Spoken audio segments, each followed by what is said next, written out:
Dr. Ishita Mukherjee, Senior Psychologist at Kaleidoscope, a mental wellness center.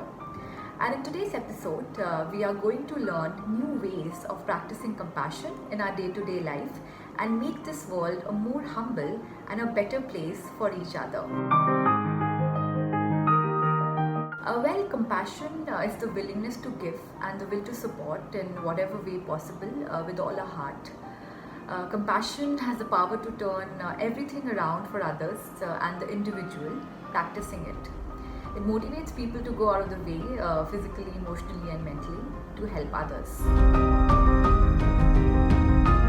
Compassion motivates action. It improves our health and well-being. It also helps in staying present to our feelings. It makes an individual more supportive and kind. It opens our heart.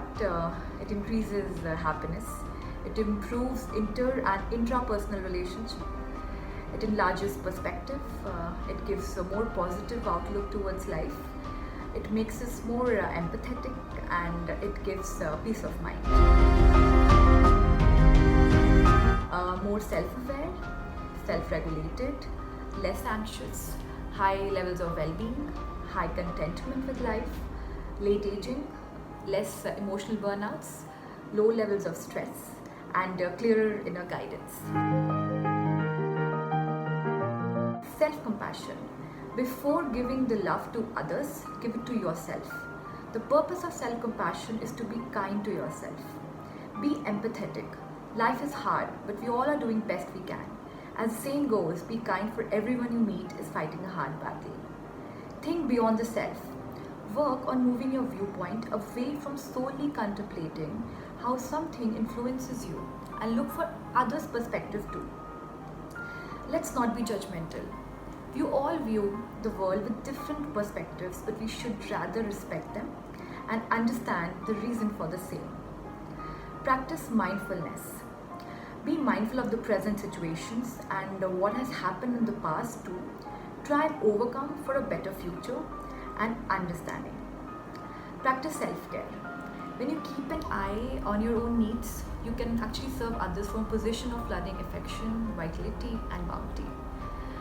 Understanding the non-verbal cues. While you are conversing, understand their gestures. You might come across someone who actually needs your care or tender touch at the moment.